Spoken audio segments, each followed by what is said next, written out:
Welcome to the Seller Roundtable e-commerce coaching and business strategies with Andy Arnott and Amy Wees.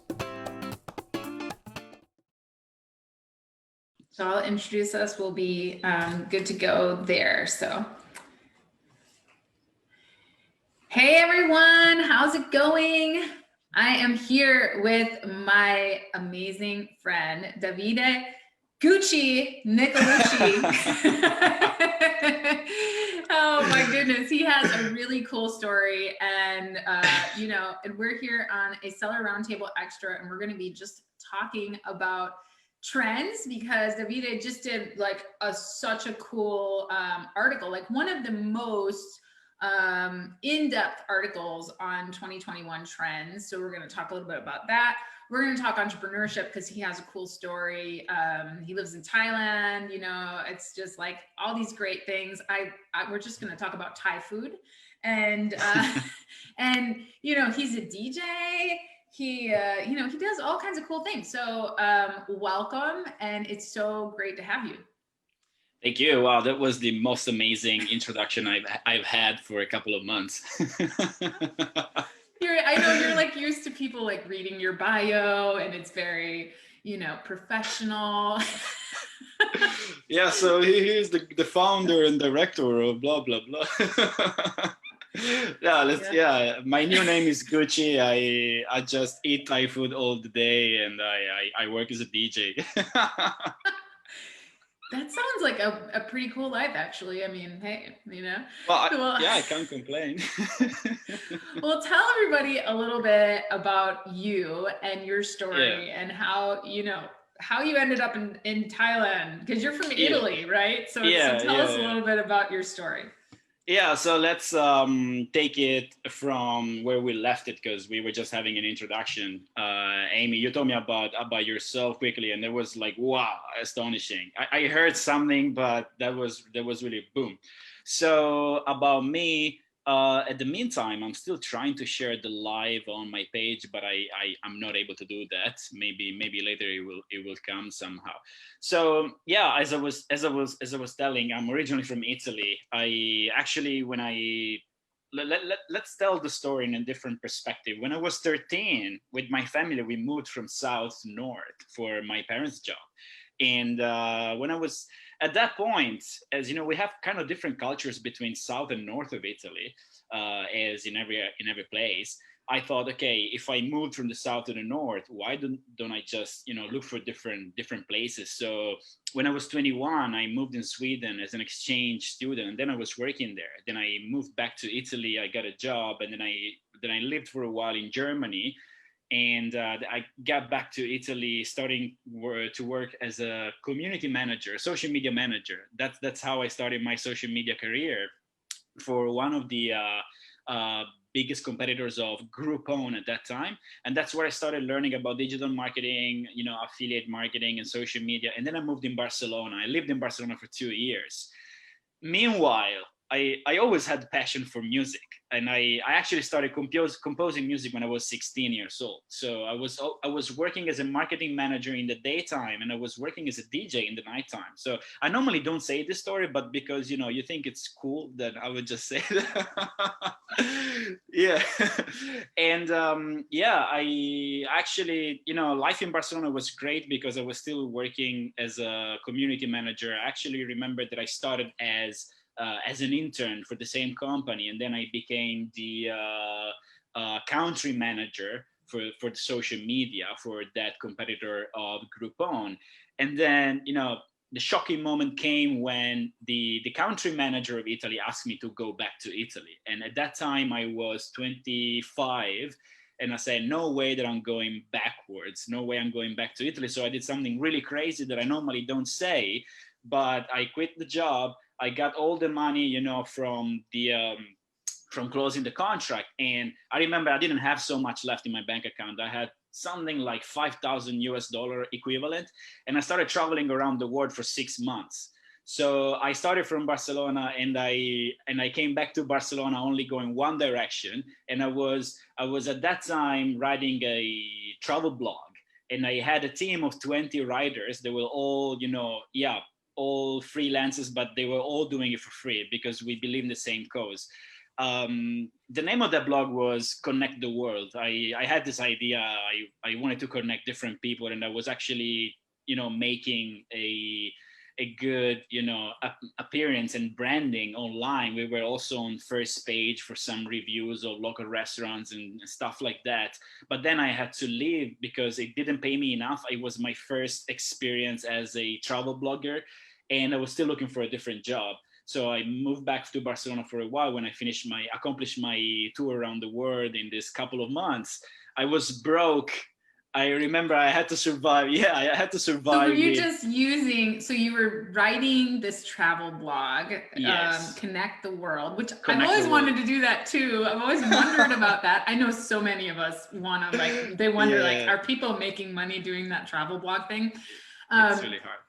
But so you had some money. You were working in marketing for a competitor of Groupon in Barcelona. So you have amazing experience in marketing, just getting started off in marketing. I always say I have a couple of degrees in business, and I always say, why did I go for marketing? That's what matters. It's, you can create a business, but if you can't sell anything, you're stuck. So, okay.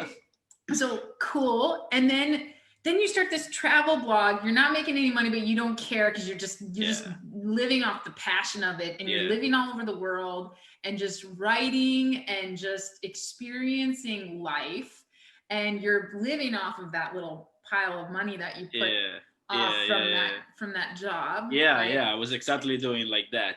But then I knew that actually I was on a mission. I had to come back in Barcelona at some point. And it was so funny. I had so many adventures, and everything was documented on the blog that, unfortunately is offline right now, and I lost the blog post because I whatever. And then, that's really a shame, but it was very interesting. So I came back to Barcelona. My mission was accomplished, and I had zero in my bank account. I had to find a way to survive, and I was looking for a job. And I had a okay marketing experience. I had at that time 3 or 4 years of experience in marketing. I actually started doing marketing more than 10 years ago. So now it's already 11 years. And I actually could speak a bunch of languages. At that time, I could speak fluently German, Spanish, Italian, and English. So what happened, I actually fell in love with Thailand. So my ultimate objective was to come to Thailand, but I couldn't find a job there. So that's how I started, spamming on every LinkedIn group, and the top 5 Amazon seller hired me in China, Shenzhen.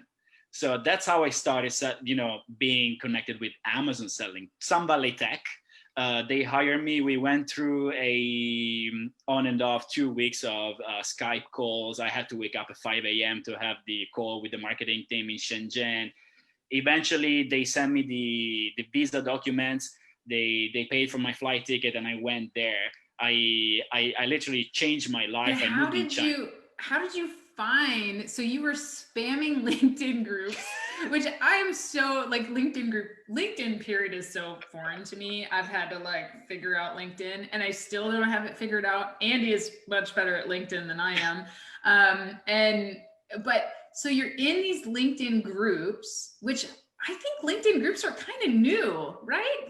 I don't know. No? Okay, so I'm missing out. Clearly, I need to get more connected. Yeah. So you're spamming these LinkedIn groups going hey, I got these skills, I'm looking for whatever, and you make this connection with this major, big, top 5 Amazon seller in China, probably very well connected.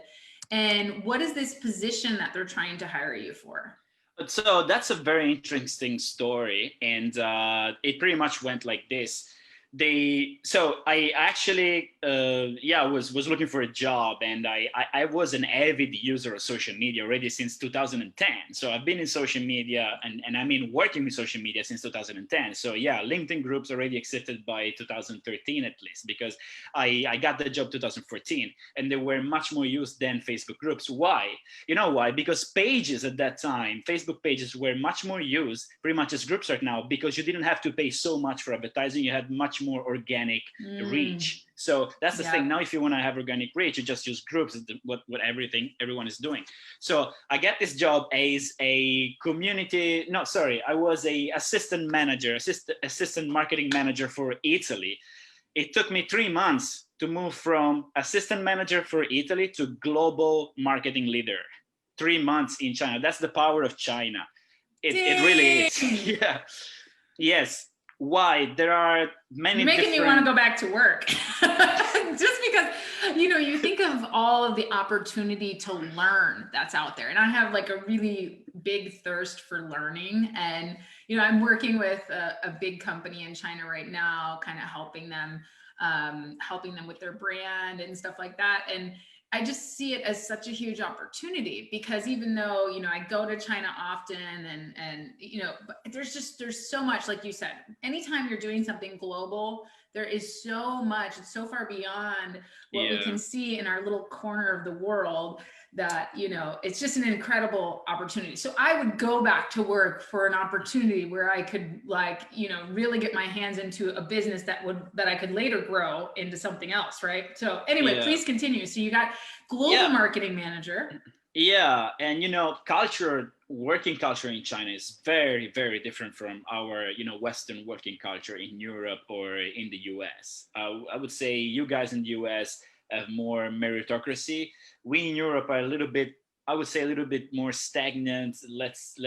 Pass me this term, it's okay. But in China, they're like kicking your ass. You have to go, otherwise you're out. And they have absolutely no problem in doing internal conflicts to choose who's the best. So they pretty much hire me for a much lower, job that I could do. And my boss at that time, she didn't even have a marketing degree. She couldn't even do anything, because they just needed to fill the gap at that point. So I was the best option in between all the different country managers at that time, and they just put me on top of them. But the interesting thing is that I worked for 1 year with this company that owns some of the best brands on Amazon today. For example, Tautronics and RAF Power. Yes, I've been developing their business, and they were the main competitor of Anchor, that is number 1 on Amazon, we could say. Yes, Anchor's huge. And the next year, I got a job offered by one of their competitors. They just gave me a piece of paper and they say, okay, write down what do you want. And they hired me as a marketing director, and I was managing 5 teams, something like 35 people. I was 28. That would never happen in Europe, in Italy, to a guy like me. Yes. So that was crazy. Yeah. And I started learning more and more about, not only Chinese culture, but also about Amazon marketing. And then because... So were you living in China at that point then? Okay, so you moved so you stayed in Italy at first because you were the Italy marketing manager, and then you moved to China to be over global marketing. Then you got another job as a director position. Yeah. And so you're still in China. Got it. Okay, I'm following. Yeah. So I stayed 2 years in China. The first year with this one seller where I was marketing leader, and the second year was marketing director, managing 5 teams. And I learned a lot of things about Amazon marketing, coming from a SEO and social media background. So I put all of them together. But the most important thing that really pushed me to open my own Amazon consulting business was the business and entrepreneurial mindset of Chinese people. When they feel they can do something, they just go. It doesn't matter if they are 21, 24, or 40. It doesn't really matter. And we know this, but this is pretty much what I felt that I had to tell to the world, because I love to express my feelings. And that's how I came with this article that started to give me a little bit of, presence online, and people started to share in my blogs. It's called "The Secrets Behind the Chinese Amazon Sellers as Revealed by Insiders." That's my article. It's something around 10,000 words. So if you think that article of 2021 was detailed, this is even more.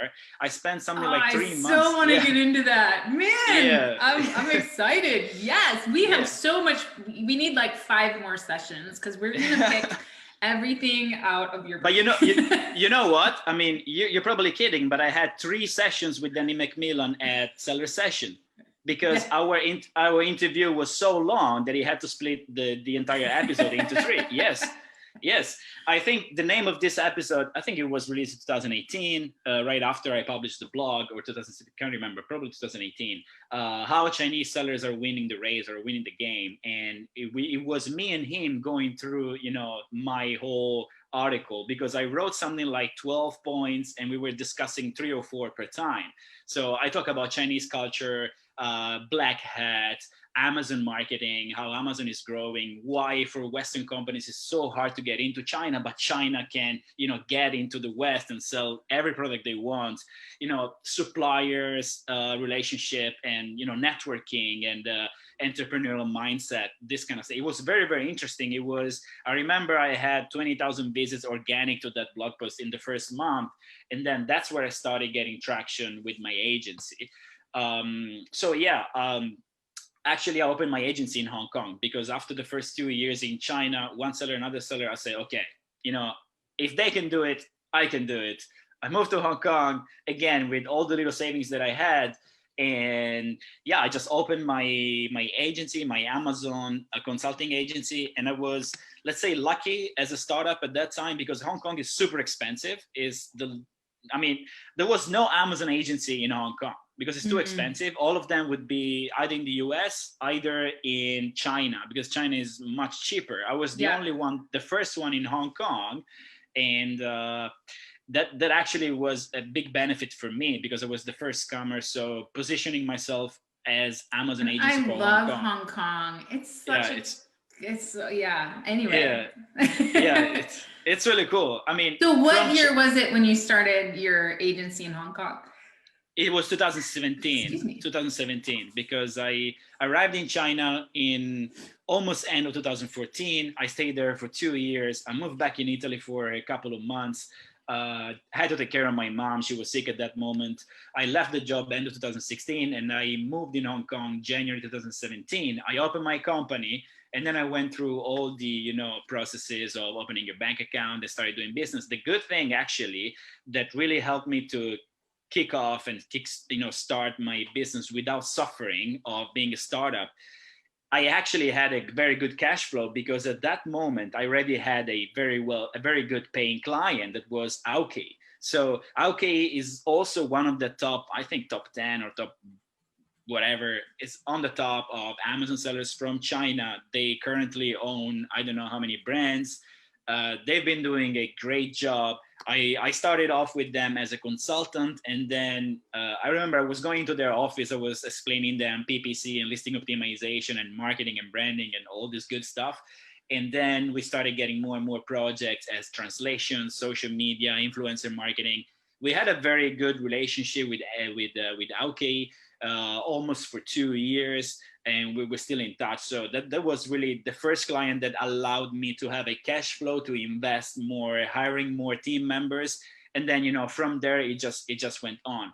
But the most important thing was for me to realize that actually there was a specific need from my target audience when it comes to knowing what was going on in China. I was getting a lot of emails by European sellers or American sellers that were actually looking for agencies in China, or agencies who were working with Chinese sellers, but all of the agencies were from China. So I was at that point one of the very few Western working with Chinese. That was my competitive advantage. It was what really, made me stand out at that point.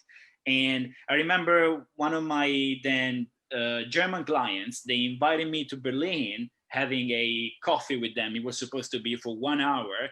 It turned out to be a 5-hour meeting in their office, where they were just asking me about Chinese sellers. What I did, I signed all of their questions that I was responding, talking with them. And I came back to my place, and then I started writing this blog post, the secrets behind, success of Chinese Amazon seller. Definitely, we can share the link later. It's still on my blog. Yeah, I would love. Yeah. I'm gonna look it up. I'm gonna find it. I'll share it in there. That is so cool. I'm so glad that we were talking before we went live, and we were just going back and forth, and I was like, wait, let's go live. I want to hear this. For the first time, because it's never better like the second time when you explain it. It's always good like the first time. So, okay. So Oh my gosh, you have so much experience that, we could literally have a session alone about just social media marketing. We could have, so you have helped a lot of Amazon sellers from many different countries, not only working for them in China on the ground, understanding the inner workings of that, but then also with your own agency. I'm sure, like me with an agency with Amazing at Home, it's like, when you work with so many different sellers and so many different product lines, you gain this just breadth of experience that you could never gain on your own. And it's just, you run into like, every time I think I've like heard of everything or I've run into every possible situation, it's like, whoa, that's one I haven't heard before. Okay, let's figure this out, right? So I love that. I mean, you have so much experience to offer us. So now, so wait. We didn't cover, what made you move to Thailand then? So you're in Hong Kong, you started your agency. So how did you move to Thailand? You loved Thailand. Yeah, I mean, my ultimate goal was to live here. And I had this dream when I was traveling the world, in 2014, because I love, Buddhist culture. I was going to temples, when my first time in Thailand, I pretty much never went to parties, even though I have always been a party animal. But I love the culture. I liked China. I loved Hong Kong, but I really fell in love too much for Thailand, even more. And so I lived in Hong Kong for 3 years. And because the business was going very well. I mean, before you share with me some of your achievements, and also me, I had this kind of numbers that you share with me. And I decided, okay, it's time for me to do investment. I bought the house where I'm living right now. I paid in cash, and I wanted to have it, near the beach. And I've been traveling around Asia looking for the perfect place, and then I found it here. So you got a house, right? Can you tell us how much does a decent house on the beach cost in Thailand? 200K. I'm moving next week. I'll be there. I've made up my mind. My kids are gonna, be homeschooled from now on. I'll see you next week. It's a condo. It's a 1-bedroom apartment. It's around 42 square meters. And I'm also getting into this real estate investment. I've been using it as Airbnb investment, and I was making good profit. Cool. With the plan that I made, I would have paid back within 9 years. Wow. The full of my, yes. So, because I love to talk about investment, I'm also doing investment in Bitcoin and, stock exchange and this kind of thing, real estate, of course. I'm already thinking about getting my second piece of real estate right now. It's, I think that we entrepreneurs, we think like this. You never stop thinking about money. Yeah, and that's the thing, like when you finally start getting past the point where, initially when you become an entrepreneur, you're scared of everything. And it's like, everything is this like in-depth leap. Right. It's like, oh my gosh, another leap. In my mastermind group, we're always talking about fear, because fear is such a real thing for an entrepreneur. But then after a while, you realize you're like, okay, this is a process. I'm going to be afraid. I'm going to feel the fear. I'm going to face the fear. I'm going to move forward, and I'm going to jump with confidence because I know I can do it. But then you get to this point where you are making really good money. And you're like, okay, if you're a cheapskate like me, my kids were making fun of me yesterday because I was like, I am such a cheapskate. And they're like, Mom, no, you're not. You spend money on things like vacations and stuff. But I'll wear shoes with holes in them and be like, oh, I guess I should go get a new pair of shoes. I'm just, those kind of things just really aren't important to me, material kind of things. But when you come into that money, then you want to be responsible with it, right? You don't just want to squander it. So I've been also studying real estate. And the reason I haven't taken a leap in real estate is because I want to study it more. I want to protect, like the richest man in Babylon teaches us, you need to protect small amounts of money first and figure out how to make that go, and then you can invest larger amounts once you get to know. So yeah, I've been looking at so many different investment opportunities now. And for me, I think that I'm really good with business. I can turn around a business. I can make a lot of money in business very, very quickly. So for me, my investments are usually in business, but I also have some Bitcoin. I bought it on a whim. I'm not mad that I bought it on a whim, right? But yeah, I mean, I'm with you. Like there comes a point where you're successful and you're like, okay, but I have this little egg here and it's just sitting here. It's not gaining money. Exactly. It's not doing anything. So do you feel that pressure often where you're like, okay, I need to do something with this? Yeah, well, for me, it would be better to keep it there than, for example, wasting it buying something that I don't need. We always go there trying to impress someone that doesn't give a shit about us. That's the thing, and that's exactly what we said before. The objective is to look poor. Like you don't care what other things about you. If you try so hard to impress the others, you want to look rich, but you're broke, and you end up your month with zero in your bank account, then you really have problems. I would like to suggest actually a YouTube channel that I'm following. It doesn't have nothing to do with Amazon, but it gives a lot of inspiration when it comes to managing your own funds. And of course, people like you and me, we know it already, but it's called Minority Mindset. It's this super funny guy.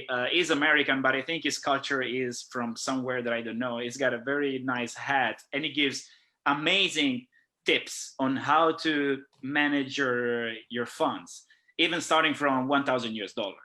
I mean, you and me, we will laugh about that, but for the normal people, it's a fact. And I was reading something somewhere a couple of months ago. I don't know which percentage of Americans, like 60 or 70%, don't have $1,000 in savings. And during times like COVID, this is terrible. Yes. Yeah. Because you're one paycheck away from losing your home, losing everything. Losing your job. And yeah. And for me, like when I took the leap to become a full-time entrepreneur and I left my 6-figure, very high paying job to take this leap, and I'm, living in this keeping up with the Joneses house and all that kind of stuff. It was a whole mindset shift, but not only that, what kept me going is I had about 6 months in savings of bills, anything, so that all I needed to do was focus on my business. And I didn't need to worry about, oh my gosh, if I don't have the money for that mortgage, if I don't have the money to pay the light bill, So I think financial management is such a core skill for people to have. So many people come to me in private label and they're like, okay, I need money. And I'm like, okay, go do retail arbitrage. Like, this is not a trade your time for money business. It is I'm building something here and it's going to be nice later, right? Yeah, exactly. Thanks for tuning in to part 1 of this episode. Join us every Tuesday at 1 p.m. Pacific Standard Time for live Q&A and bonus content after the recording at sellerroundtable.com. Sponsored by the ultimate software tool for Amazon sales and growth, sellerseo.com and amazingathome.com.